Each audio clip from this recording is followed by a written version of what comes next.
Hollywood myth, murder, and scandal.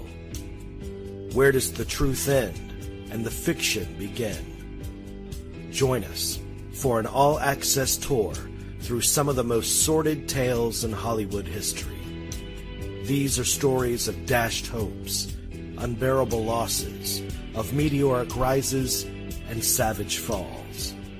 All from the land where dreams and nightmares are made. This is Tinseltown Tragedies. Coming up next on Movie Geeks United.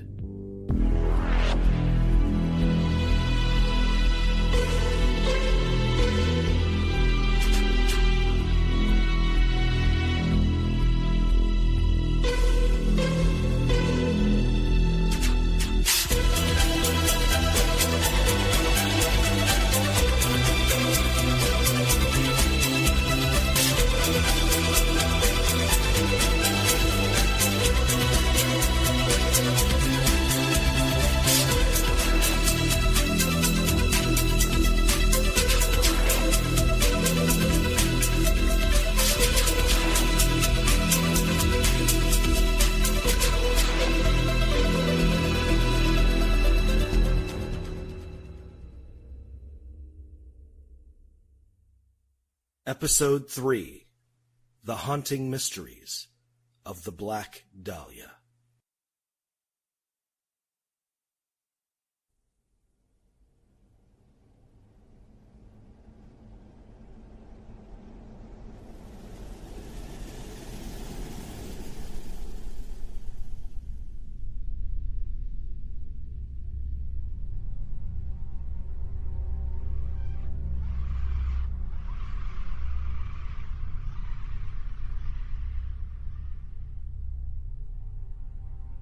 It's January 15th, and it was a cold winter morning in Los Angeles. There's an area called Leimert Park, which is about 5-6 miles south of Hollywood. A woman was walking, actually in a stroller. She was taking her young daughter to market, and it was about 10 in the morning. And she's going down a street called Norton, and she looks over in this vacant lot, and she sees what she initially thought was a mannequin lying next to the sidewalk on the vacant lot. She gets a little closer. She looks over and says, "My gosh, I think it's not a mannequin. It's a woman." She says, "Oh dear." So she hurries down, pushes her daughter in the stroller, hurries down to the nearest home. Door knocks, said nobody's home. She goes farther to south to the next home, and it's the residence of a Dr. Walter Bailey. And she knocks on the door, says, "Can I use your phone? I need to call the police." The police roll out on the call and find this horrific sight. It's a young female, completely nude, no identification. She's a Jane Doe. She's surgically bisected at the waist, skillfully cut in half. Trauma to the body, to the face, cuttings to the face, as if someone carved in a huge, from one ear to the other, a smile on the face. The right breast is removed. She's not just thrown and dumped. She's carefully posed in a special position with her hands over her head, and the body just juxtaposed, the lower half, the torso just off to the right of the upper. There were ligature marks found on the body. The doctors believe that she was probably tortured, and the actual surgical operation and the torture probably took somewhere in the neighborhood of 3 to 4 hours to complete by a skilled surgeon. The body was washed clean. There were specific cuttings, unique cuttings, crisscross designs and stuff on the body. They found fecal matter in the stomach. Extended torture, much of it pre-mortem. She was still alive. And this begins the investigation. She's a Jane Doe for a day. They get her fingerprints, they soundex them back to, which was the early makings of what we would call a fax machine. They send them back to the FBI, and within about 18 hours, they have an identification. Her name is Elizabeth Short. She's 22. They began calling her the Black Dahlia. The Black Dahlia, a moniker that has become synonymous with unspeakable terror and cruelty. The most infamous murder in Hollywood history, and officially, one that remains unsolved to this day. But retired homicide detective and private investigator Steve Hodel believes he's identified the killer. And that killer is his own father, George Hodel. In this episode of Tinseltown Tragedies, we'll follow the clues that have led Mr. Hodel to this surprising conclusion. You'll meet the real Elizabeth Short, the beautiful young woman who tragically entered the global consciousness as a haunting symbol of savagery. And you'll hear a series of revelations regarding the events that led to her brutal slaying almost 70 years ago.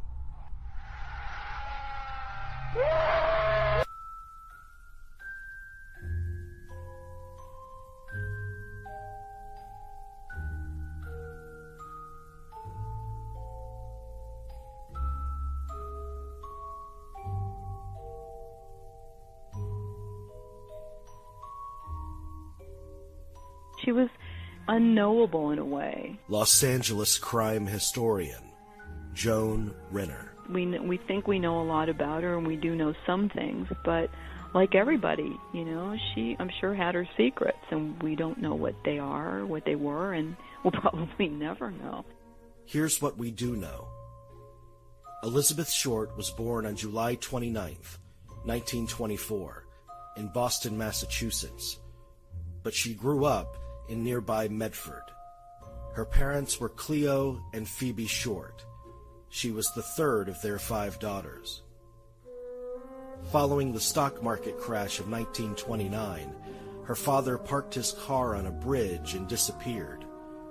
For some time, the family believed that he was dead, but later discovered that he had actually deserted them. He abandoned the family early on, and she and her mom and sisters just sort of plowed through the best they could. A recently unearthed 1940 census establishes a Medford, Massachusetts household headed by 39-year-old Phoebe Short, who by that time had lived in a residence on Salem Street with her 5 unmarried daughters for at least 5 years. Each member of the family is unemployed, and they pay $28 in rent. Phoebe lists her marital status as widowed. Among the listing of family members is the name Elizabeth Short, age 15.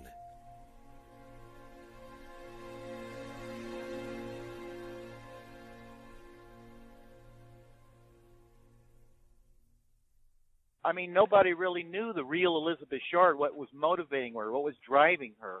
But whatever it was a pattern that she kept repeating and repeating and repeating until she finally ran out of luck. Kyle J. Wood is a documentary filmmaker who set out to retrace the events of Elizabeth Short's life, beginning with her childhood in Medford. Wood produced a short film on his discoveries, titled Medford Girl, and raised the necessary funds to place a memorial for Elizabeth in her hometown. Was she well liked as a young girl in Medford? Oh, people loved her. Yeah, I mean they thought she was a little bit odd.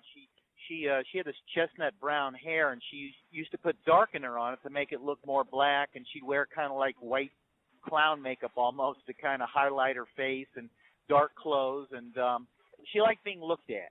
I think it's made her feel better about herself, but I think whatever she felt about herself deep down, that didn't cure it. It just kind of was a superficial kind of a thing. But everybody liked her. She was, she had friends, but she just, for some reason, she didn't want to stay tied to Medford. Elizabeth moved around a great deal in her short life.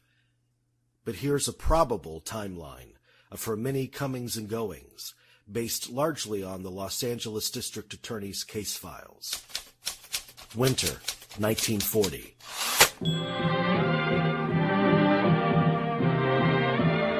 At the age of 16, Elizabeth moves to Jacksonville, Florida.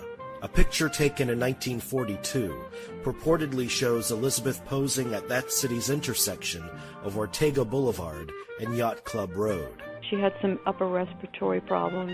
She had an emphysema operation on her lung when she was just a little girl because she couldn't hardly breathe. So her mom would send her to Florida pretty much on her own. Florida would serve as a repeat destination for Elizabeth in the years to come. December 1942. Elizabeth discovers that her father is still living and that he keeps residence in Vallejo, California. She decides to move in with her father, and he reluctantly agrees, provided she pulls her weight by maintaining a useful presence in his household. She wrote to him asking for him to send her some money, which he did, but he didn't expect her to use the money to get on a bus and come out there to see him. Once she was out there, he kind of felt a little obligated to try to, okay, you can stay here for a couple of nights, we'll see what happens, that kind of a thing. Her mom, Phoebe Short, didn't even know that he was alive. She didn't even know that Elizabeth had been in contact with him until after she was killed. January 1943. After only a month, Elizabeth finds herself on her own again after an unsuccessful attempt to reconcile with her father. They were almost so much alike, they were so different that they probably repelled each other, and so with her dreams and hopes shot down again, this is her father, she just continued to kind of spiral down. She begins working at an army base called Camp Cook in Lompoc, California, and drifts across surrounding cities to find people to stay with. It seems that Elizabeth routinely struggled with securing her living arrangements, and she often relied heavily on the generosity of her friends and acquaintances and the kindness of strangers. September 23rd, 1943. Elizabeth is arrested in Santa Barbara for underage drinking. She is photographed and fingerprinted. December 1943. Elizabeth always made a point to return home for visits to her mother. Phoebe Short recalled these occasions in this rare interview with KTTV in Los Angeles, conducted in 1982. She was a very affectionate, sweet girl, and if she was out at night, she always stopped in my bedroom to talk. And she would talk and tell everything that she had done and everything. After her return trip home, Elizabeth moves to Miami and waitresses at the Rosedale Delicatessen and Mammy's restaurant. She resides in the El Mar Hotel. She enjoys short sojourns back home and to Atlanta, but she more or less remains grounded in Miami until the latter part of 1945. In September of 1944, Elizabeth meets Gordon Flicking, a man she would later live with upon her move to Long Beach and Hollywood 2 years later. But Elizabeth's heart was really set on another man during her time in Miami. It's been reported that New Year's Eve of 1944 marked the initial meeting of Elizabeth and Air Force Major Matt Gordon. Months later, as he was recovering from injuries sustained during a plane crash in India, Elizabeth tells friends that he has written to her and proposed marriage. She accepts.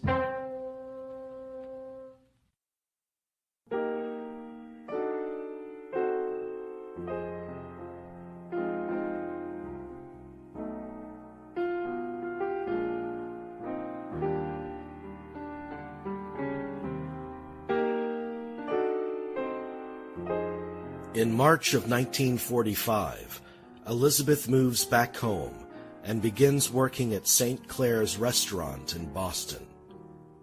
On August 10th of that year, Matt Gordon is killed. Not in combat, but in another plane crash over India, only weeks prior to the end of the war. And it hit her particularly hard. I mean, I don't think she ever recovered from it. I don't know, I think it just tore her apart.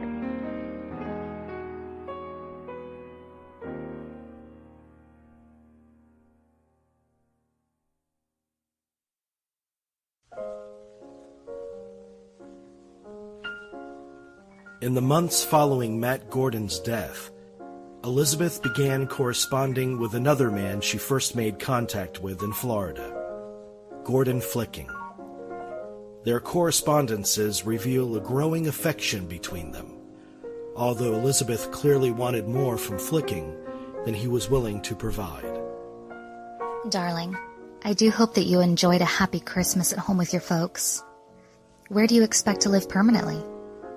Have you come to any conclusion as to where you'll work now, dear? That is the main worry now, isn't it? Frankly, darling, if everyone waited to have everything all smooth before they decided to marry, none of them would be together now. It takes two to make a marriage successful, and it also takes time to have everything as you want it. Two people never do start out having everything all at once. I have no right to preach to you, I know, Gordon darling, but you are missing so much in life. Don't you think so? I know that you'll be happy someday soon, darling. Bye for now. Love, Beth. Elizabeth was restless and ready to travel away from home once again. She set out on a journey to Long Beach, California, where she hoped to stay with Flicking.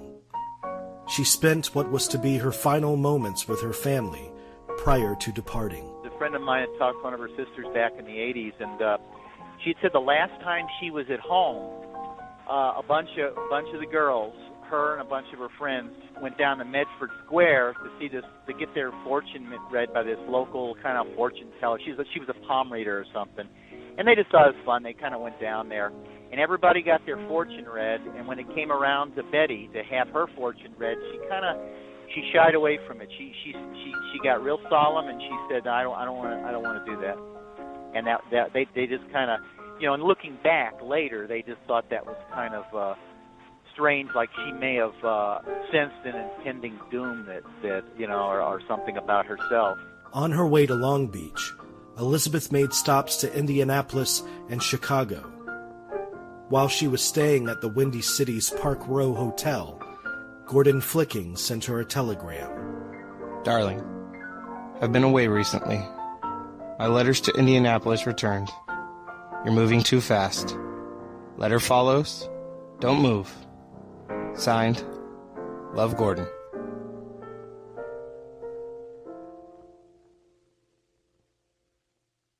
In Chicago, she was reportedly fascinated by the murder of Suzanne Degnan, a young girl of 6 who was abducted from her home and murdered earlier that year.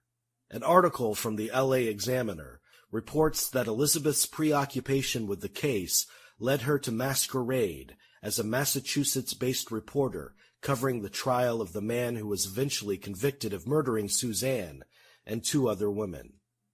This revelation of Elizabeth's duplicity may sound strange, but it was in keeping with a pattern. Elizabeth Short was the first person to fictionalize her life, long before anybody else, long before any of the books came along.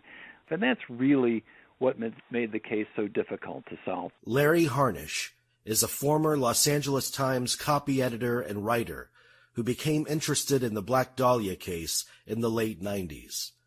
In the years since, he's become one of the most notable enthusiasts of Los Angeles history and a leading authority on the Dahlia mystery. Elizabeth Short was essentially homeless, and she had a repertoire of stories that she would tell to make people feel sorry for her, give her money, buy her a meal, etc., etc.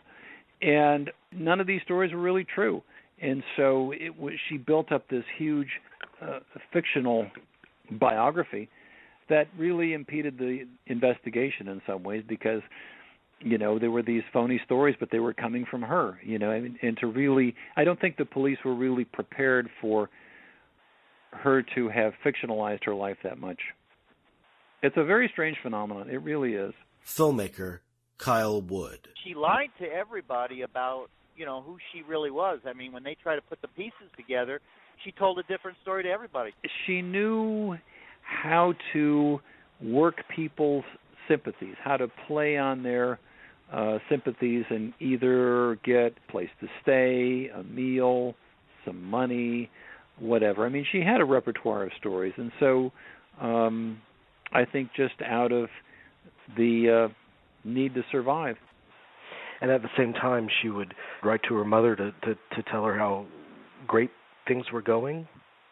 Well, again, I think that's human nature. I mean, she was, she didn't want Mom to worry, and Mom, things are terrible, blah blah blah. I think that's pretty understandable because the mom had, these other kids, and also that was just her mode of operation. At 22 years of age, beautiful Elizabeth Short was perhaps extremely naive, but she had also proven herself to be a fighter.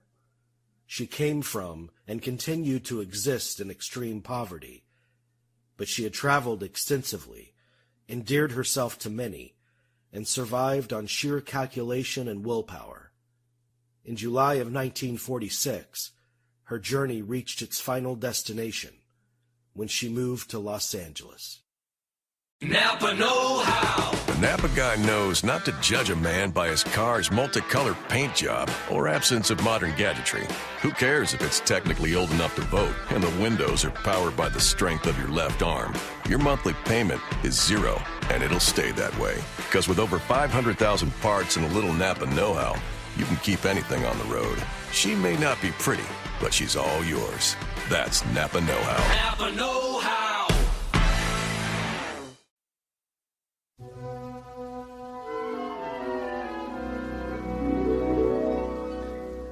At the end of the rainbow there's happiness, and to find it how often I've tried. But my life is a race, just a wild goose chase, and my dreams have all been denied. Los Angeles has long represented a place where countless young dreamers have gone to be discovered, but it's also a place where many more can remain anonymous. This is early post-war period. There was a lot of people in their 20s, women and men. There'd been war workers out here. There'd been, people in the military, and they were transient. You had a bunch of 20-year-olds, men and women, war workers, soldiers. PTSD was, that was not even on anyone's radar at that time. Men were supposed to go out, fight in the war, and then come home and be happy about it. And, there wasn't supposed to be any nightmares. There wasn't supposed to be any bad behavior. They were supposed to be able to just do it and come back and be untouched. And of course, they couldn't. They'd seen and done things that nobody should have to see or do. And so there were a lot of really disturbed vets. So you just have this stew of young men and women, some of them clearly very damaged from the war, their experiences in the war, and they're all here in L.A., and then when you put on top of that a housing shortage, a severe housing shortage. Los Angeles is modern, and the architecture adapted to the climate. No soot nor snow dulls the beauty of such buildings. If you did not have a fixed address and you had to live in a hotel or motel, there was a 5-day limit, and then you were out and you had to find someplace else. Those are constant musical chairs of people switching places. The densely populated Los Angeles of 1946 still exuded the ideal sun-drenched weather and Hollywood glamour we still associate with the city of dreams today. The railway cars were giving way to an intricate highway system. We've earned the name nation's worst traffic city. 500 killed. Mister, you in the light coupe there. It takes less time for an officer to write a dead body report than a ticket. Which do you want? In addition to the crowded roads and highways, thousands walked the bustling city streets, a significant percentage of which were lost and searching souls. Elizabeth Short was one of them.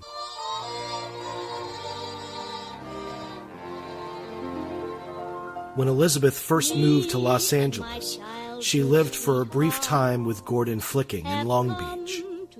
But due to Flicking's resistance to commit, the relationship didn't work out, and she quickly moved on, although they remained in touch throughout the coming months. But without the steady foundation that she had hoped to find with Gordon Flicking, Elizabeth remained transient. I'm a big girl now. I mean, when she got back to L.A., she had planned on spending the night in the bus station, and when she was in San Diego, she was planning on spending the night in the movie theater. And I think that was probably not the first time she was planning on spending the night in the movie theater. I think she was probably, that was one of her modes of operation. When you see something like that, it's like, she was essentially homeless. Really, she was. I'm a big girl now.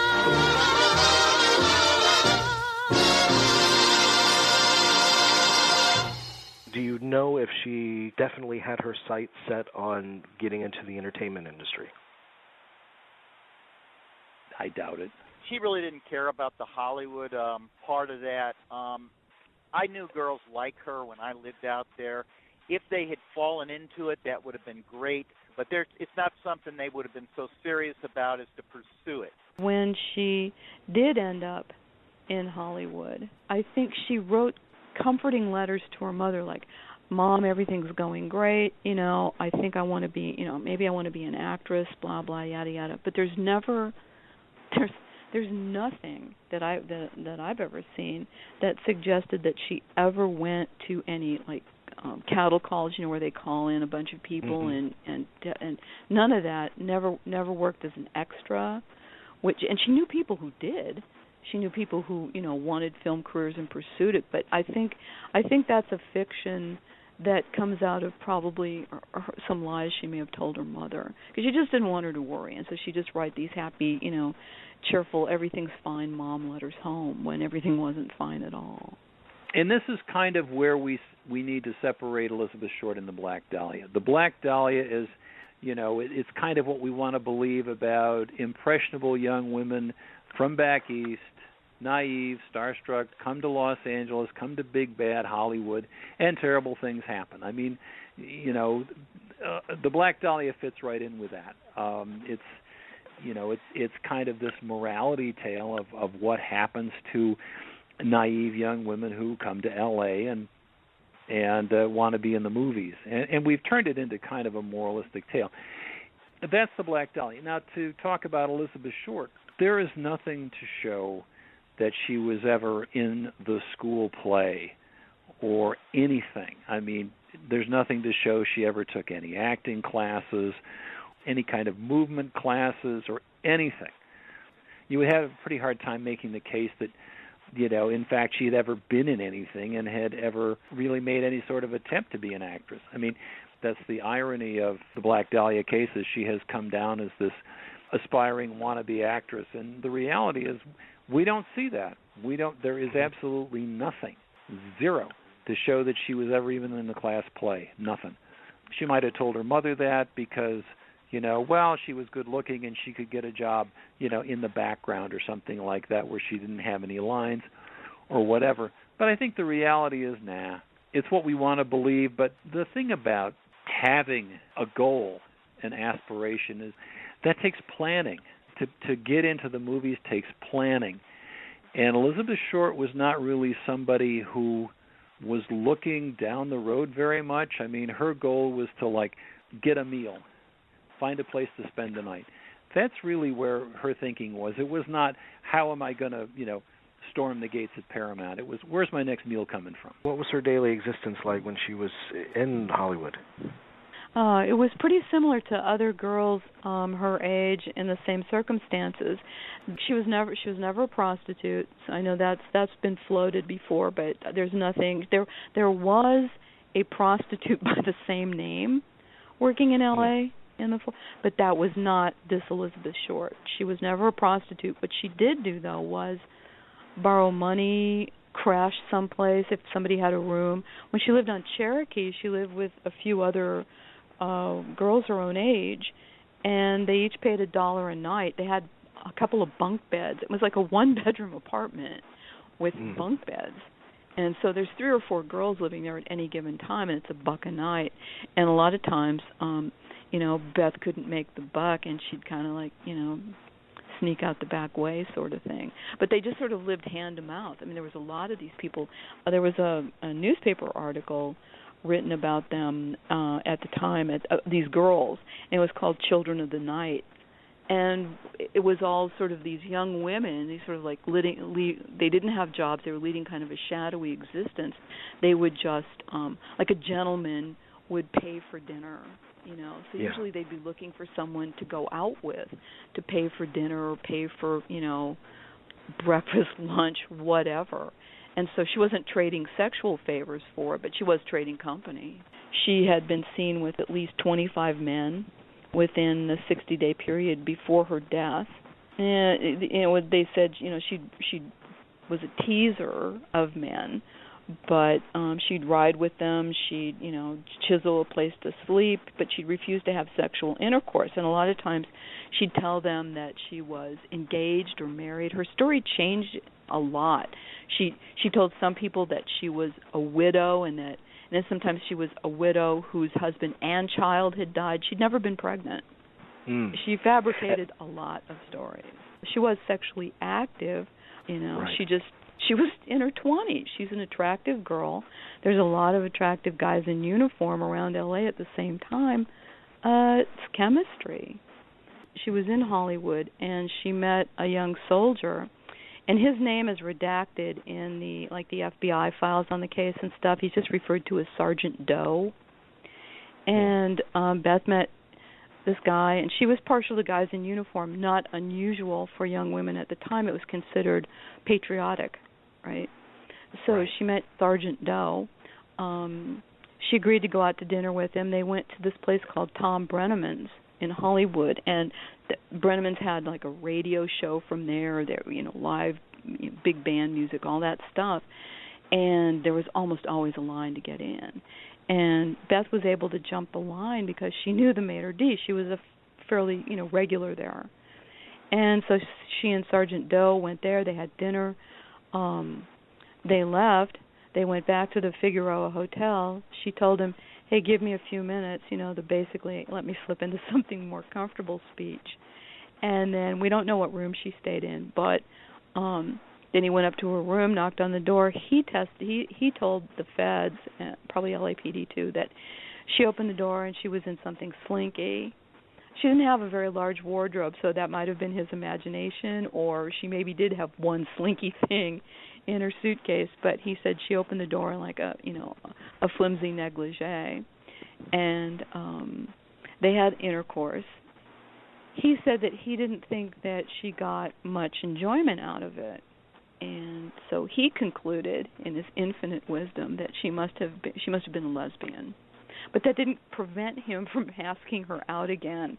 And she kind of gave him the, maybe some other time, whatever, and she brushed him off. Right. Plus she did have some female problems that may have prevented her from having intercourse sometimes. And maybe, because a lot of people had said, she put me off or this or that. And there could have been medical reasons why she did, not necessarily because she didn't want to, just because she couldn't.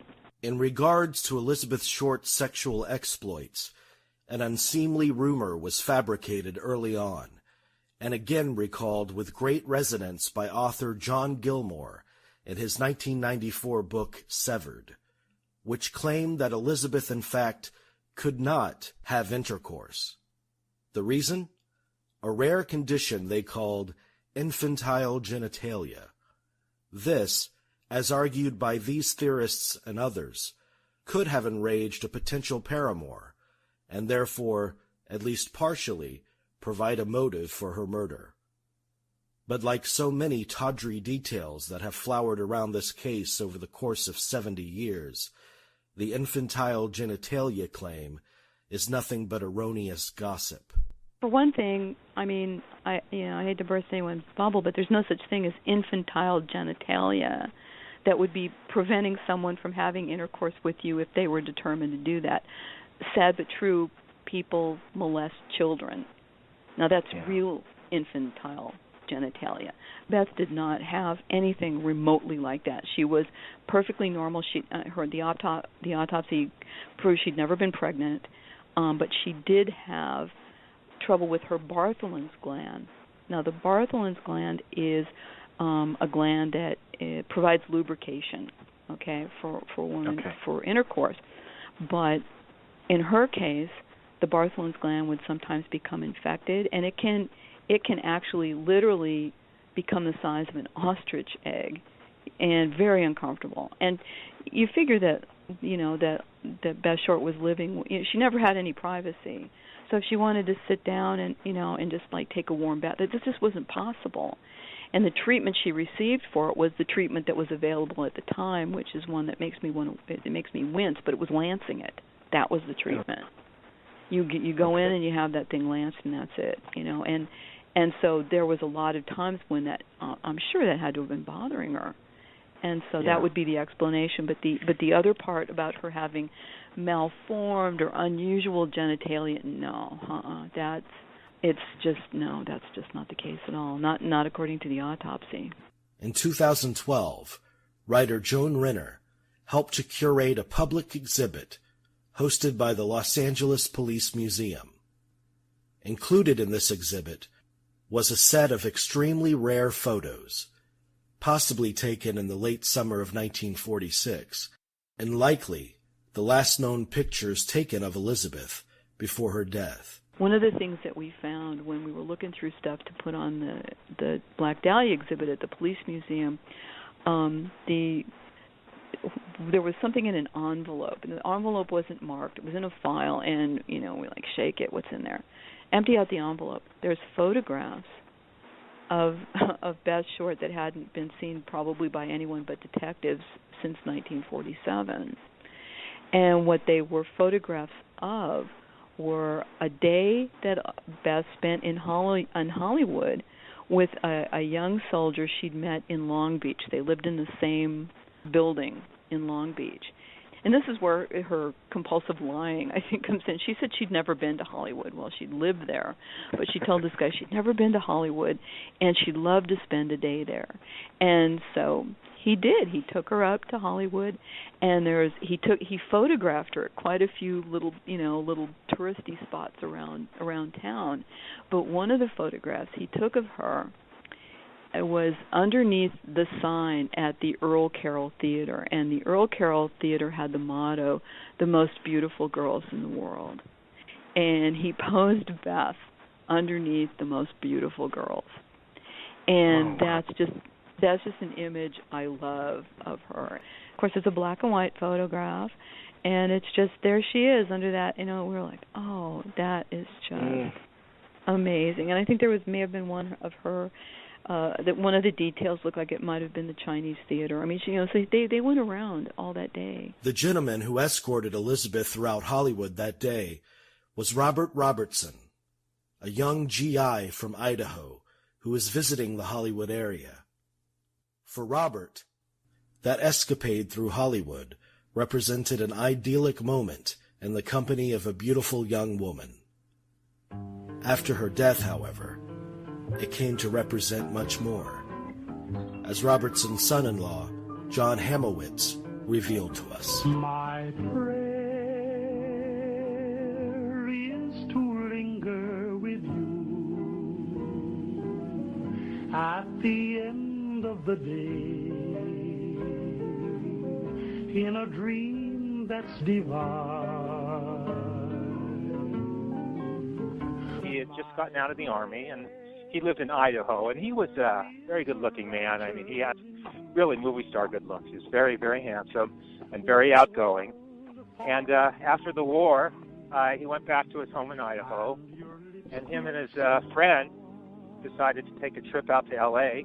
They went to Long Beach, and at the hotel they were staying at, there was this, he noticed a beautiful woman, and he asked her if she would like to go to Hollywood with him. They took the red car, and they went into Hollywood. He said they walked around like tourists would and went to Grauman's.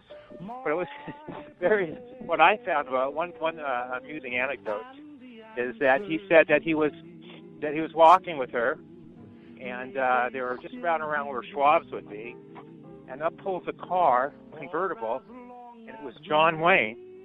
And he started picking up on her as they were walking around, and he said, "Boy, I would have liked to slug him right in the mouth." So he was he was kind of full of it. He was actually, just an innocent country boy, very outgoing. But he said that he went back. They went back on the red car to the hotel, And he didn't, I don't know if they ever went out again after that, but he said that he went back to his home in Idaho shortly afterwards, and his friend came up to him reading the paper about the Black Dahlia murder. And, he said, Bob, look at this. What do you think we should do? He said, I don't know, maybe we should contact the police. Now, mind you, his job at the time, he was a butcher. So I'm sure that he probably might have drawn some suspicion from the police, but he had a rock-solid alibi. He's back in Idaho. But I think that's when he came in and they interviewed him. I don't know if he went back to L.A. or if the FBI came to him in Idaho. Did he share with you what she was like? I mean, obviously she was very beautiful. Yeah, he said she was. Yeah, that was one thing. He said how pretty she was, but also that she was very sweet, very nice, kind of unassuming. She wasn't real outgoing or anything. But did he still have those original photos? No, he never had those photos, and all that information came out, unfortunately, about a year after he passed away. And I know he would have loved to have seen them again. It would have really blown his mind. At the end of my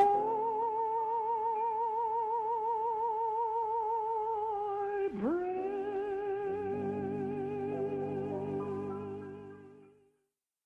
Elizabeth clearly enjoyed the Hollywood environment and started spending the bulk of her time there. She was routinely seen strolling Hollywood Boulevard. She started sharing company with a man by the name of Mark Hansen, a local club owner who offered her a place to stay. It was through Hansen that Elizabeth first met the woman she was probably closest to towards the end of her life, a working actress named Anne Toth. According to Anne, Elizabeth's relationship with Hansen was a volatile one. After being kicked out for a second time from Hansen's home, Elizabeth moved into the Chancellor apartment building on Cherokee. She stayed in room 501 with a variety of roommates.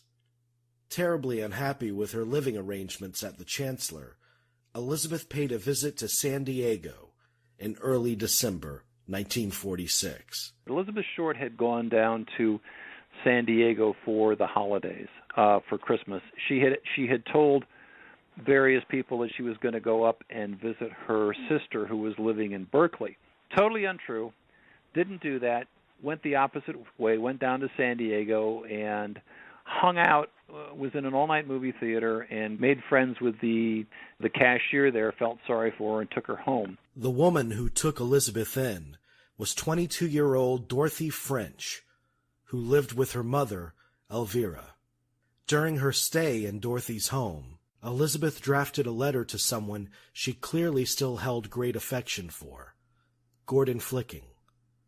This letter was never sent, and was found among her belongings after her murder. December 13th, 1946. Honey, today has been quite busy for me. However, I always find time to let you know that my thoughts are of you. I am spending the holidays with my girlfriend, whom I worked with in Hollywood. Her mother has a home here in San Diego. She and I feel the same about Hollywood. I couldn't bear to be alone during the holidays, so she and I are spending it with her mother. We all get along fine, and I'm happy for now. I want to go to Florida in the new year and stay there. I've lost a great deal of work here, and when I was able to work, I had to pay a great deal for medicine and doctor bills. Rather discouraging, I should say. My girlfriend's mom worked at the Navy hospital here. I found myself a very nice job there also. I've worked for the past few days, and I'm crazy about it. I'm a receptionist and a stenographer combination.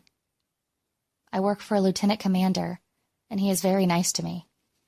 He has asked me to spend New Year's Eve with him. I had hoped that we would be together by this time this year. It isn't possible, but I do hope that you find a nice young lady to kiss at midnight New Year's. It would have been wonderful if we belonged to each other now. Most sweethearts celebrate together on New Year's Eve. I so wish it could have been different for us. I'll never regret coming west to see you. You didn't take me in your arms and keep me there, but it was nice as long as it lasted. You had a great deal on your mind, and I was an extra burden. I'll never be settled unless I find my own happiness, as everyone else does, with the man they love. I want someone all for myself, don't you? I'll close for now, and have a nice holiday, and be happier than I am. Always, Betty. Soon after, Elizabeth received the final correspondence from Gordon Flicking, a letter he mailed on January 3rd, 1947, from Charlotte, North Carolina. Honey, I know that I can't make you happy if I hadn't anything to offer you. Until that time, you must make your own decisions. Anything that will make you happy is all right with me. Time and again I've suggested that you forget me. Find your happiness where you can. You're not finding it in me. I enjoy hearing about you and your letters. But if you'd rather stop them, there's no hard feelings on my part. I'll understand and wish you all the happiness in the world. Love, Gordon. Elizabeth felt pressured to make another move. That's when Red Manley entered the picture. And who was Red Manley? Who was Red Manley? Robert M. Red Manley was a traveling salesman who was down in San Diego, and while she was staying with this family for about a month, she ran into this traveling salesman who was from Los Angeles but was making calls down in San Diego. And he picked her up, and they, went out dancing and, had hamburgers and whatever. And then he went back to L.A., and then he was going to come down to San Diego again after the holidays. And it sort of coincided with the family that she was staying with saying, look, you've been here a month. The house is small. Please leave. So it kind of dovetailed there where Red Manley came down to San Diego on another sales trip, and Elizabeth Short had been pretty much urged by this family to leave. She had worn out her welcome. And he said, well, I'll come and pick you up. So he picks her up. They start the drive back to L.A. They stop along the way at a motel. Red Manley had said that he was a new father, and he thought, if I don't have sex with this woman, it means I love my wife and we're meant to be together. So apparently, according to him, they did not have intercourse. He slept in the bed. I think she slept on a chair. There was nothing went on, but they did stop partway up to L.A. And then he had to make some sales calls the next day coming back to Los Angeles. Got into L.A. in the evening. Red, who hadn't called his wife, he usually phoned his wife, pretty much every day, just because he traveled. She worried, and he hadn't called her in a couple of days, and he was, I think, starting to feel a little bit of guilt, and so he was going to drop Beth off, and he asked her where she wanted to go, and she said she wanted to go to the Greyhound bus station or something, because they had lockers there, and you could check your belongings, which a lot of times was necessary if you're looking, wandering around looking for a place to stay or whatever. He said, I didn't want to leave her there, which was, that was the right thing to do because it was a funky area. At this point, I think she's trying to scrape him off the bottom of her shoes, but he won't let go. And she said, well, it's okay, I'll be fine. And he's, no. So he insists. So she checks her luggage, whatever. And then he said, okay, where can I really drop you? She had told him that she was meeting her sister at the Biltmore. Totally not true, but that was her story. And so he took her to the Biltmore, and she went off to the ladies' room while he went around the lobby of the Biltmore looking for the sister, who, of course, wasn't there. And he stayed with her for a little while because he kept expecting her sister to, turn up. And finally she said, I'm fine. I'm here in the lobby. It's great. I'll be fine. Just go ahead and go. He left her there, and that was it. And the guilt after that haunted him for the rest of his life. He had a very tough time.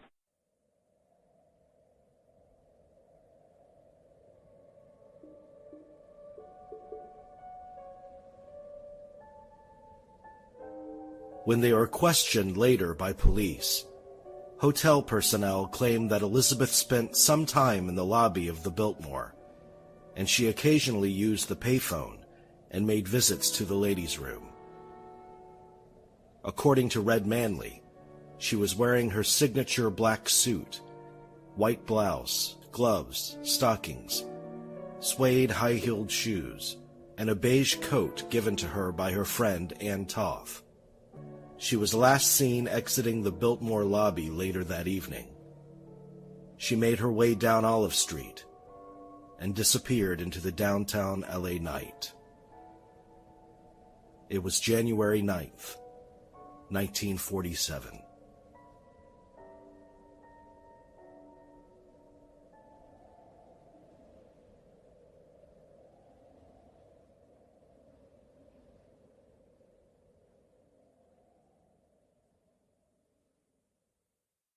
Napa know-how.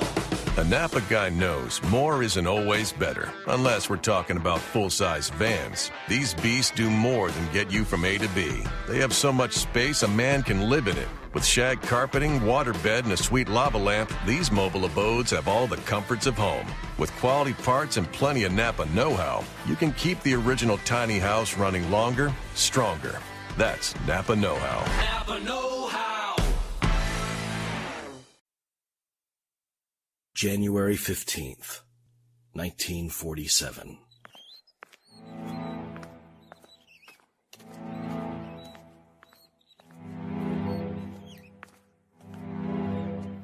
It was, about the time kids were going off to school, riding their bicycles and whatever. And I had to go by this block that was undeveloped. Betty Bersinger was pushing her young child in a stroller on her way to market in the morning hours of that fateful day. Little did she know, she was moments away from playing a key role in Hollywood's most notorious unsolved murder. This is her recollection of that morning, as told to filmmaker Kyle Wood in 1996. And as I was walking along, I happened to glance over at my side, and I saw this strange sight. It looked like a mannequin that had been cut in half and was separated and was lying there. And I didn't glance at it too long because I had my little girl with me, and I thought, gosh, as I walked on further, I thought, that just didn't seem right to me. And I thought, I could see these kids with their bicycles, and I said, maybe it'll scare those kids if they ride to school and see this, so I better call somebody to come and at least have a look and see what it is. But the thought of a dead person did not enter my mind. I thought it was a mannequin because it was so white. I stopped at one house when I got through the block and got to the next block. There were homes built on that block. I went to the first home, and there was nobody there. So then I went to the next house. I rang the doorbell, and a woman came to the door, and I told her, I said, I saw something strange up the street, and I said, I just think I ought to call somebody and have them come and look at it, The further I walked away from it, the further I thought, well, gee, I wonder if it could be something, more than just a mannequin. It just didn't seem to me that made much sense. So anyhow, I thought I better call and tell the police and at least have them come out and check it. And so she said, well, yes, use the phone. So I called them, and somebody answered from the police station, and I told them what had happened, that I'd seen this, and I said, I thought somebody ought to come out, and check it out. And they said, fine, they would, and I hung up. In a vacant lot on Norton Avenue lay the body of Elizabeth Short. She was sliced and separated in two distinct parts, each of which were deliberately and provocatively positioned in an almost morbidly artistic manner, but scattered around the body were a series of empty cement and manure sacks. Investigators believe these sacks were set underneath Elizabeth's corpse during transport. There was no doubt what Betty Bersinger happened upon that winter morning was one of the most ghoulish mutilations ever recorded in the history of homicide investigation.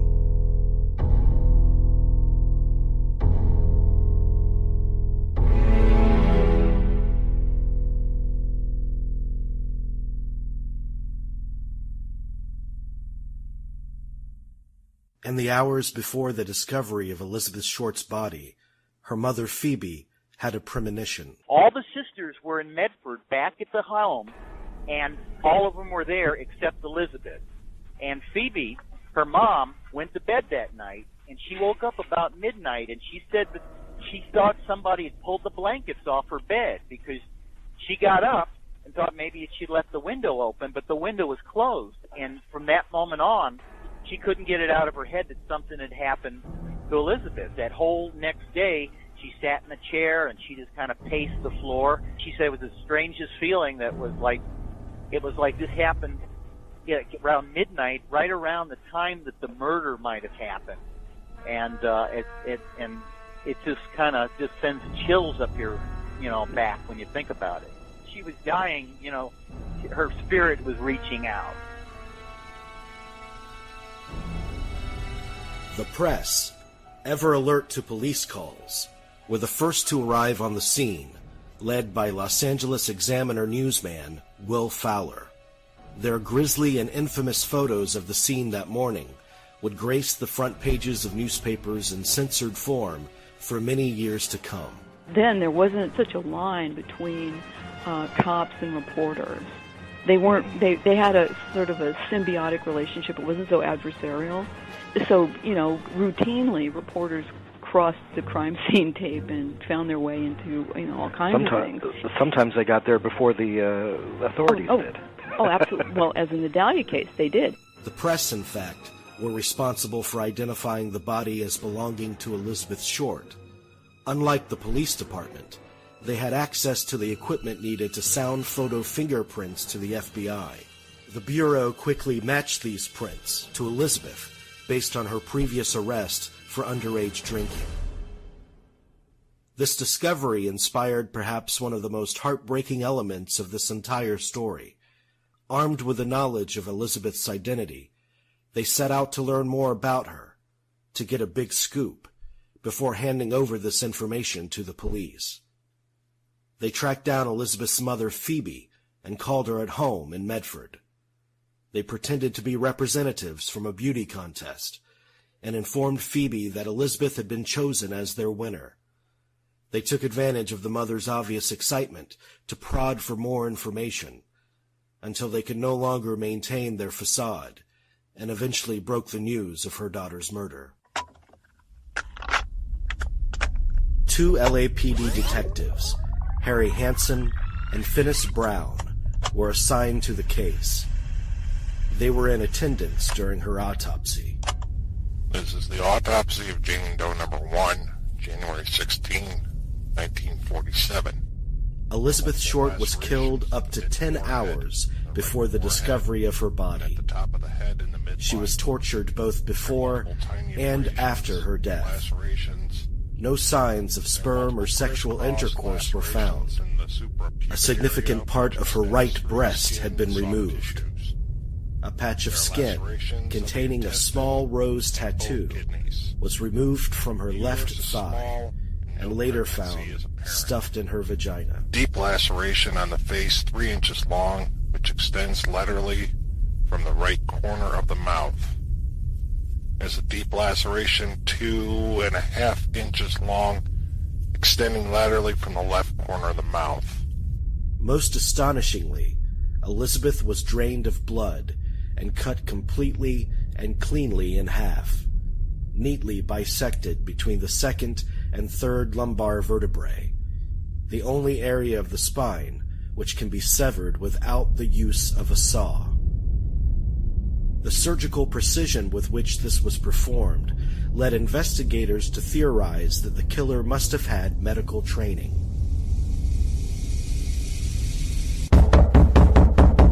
The authorities soon tracked down Elizabeth's father, Cleo Short, who was now residing in a somewhat conspicuous location. An apartment at 1020 South Kingsley in Los Angeles, a few miles from Norton Avenue, where they discovered Elizabeth's body. He was uncooperative and dismissive from the start of the investigation. When he arrived for questioning, he spoke of his willing estrangement from his family, his reconnection with Elizabeth, and his reasoning for kicking his daughter out of his house in Vallejo a few years earlier. I kicked her out because she was so dirty, and she wouldn't keep the house clean, and she wouldn't cook. Elizabeth's father refused to identify her body or attend her funeral, which was held at the Mountain View Cemetery in Oakland, California. I want nothing to do with this. In light of Cleo's refusal to cooperate, it then fell on Elizabeth's mother to identify the body. Afterwards, she was questioned by investigators. She sent me a letter January 2nd saying that she was living in San Diego with a girlfriend and was working at the Naval Hospital. I never dreamed that she was having financial difficulties. Her letters were always so cheerful. Phoebe Short wasn't aware of her daughter's day-to-day reality until she was gone, and she certainly didn't recognize the Elizabeth Short in the deliberately tawdry and sensationalistic newspaper headlines which were to follow in the months to come. She was a good girl. She was a good girl. On January 23, 1947, a call came in to the Los Angeles Examiner newspaper office. I want to congratulate you on what the Examiner has done with the Black Dahlia case. But you seem to have run out of material. Maybe I can be of some assistance. I'll send you some of the things she had with her when she, shall we say, disappeared. You'll get them within the next day or so. Potential leads were coming in fast and furious. The following day, the police received a call from the owner of a cafe located about a half a mile north of Norton Avenue, where Elizabeth's body was discovered. The cafe owner claimed to have seen a woman's black purse and high-heeled shoes on top of his garbage can before it was taken away by the trash collector. Probably all her clothing that she was wearing at the time she was murdered was probably dumped in a trash can up on Crenshaw and Olympic Boulevard. But by the time the police got there and found out about it, all they could pull out of there was one purse and one shoe. The rest of the stuff they couldn't find. It had all been intermingled with other garbage and other trash. Could these items belong to Elizabeth Short? Meanwhile, a package did arrive to the Los Angeles Examiner's office. The cover of the package contained a message consisting of cut and pasted sections of newspaper print. It read as follows: Los Angeles Examiner and other Los Angeles papers. Here is Dahlia's belongings. Letter to follow. The contents of the package were soaked in gasoline, making viable fingerprint extractions impossible. Inside were Elizabeth's birth certificate, social security card, and a ticket for the locker she rented at the train station. Also in the package was an address book, on the front of which was the name Mark Hansen in Boston gold.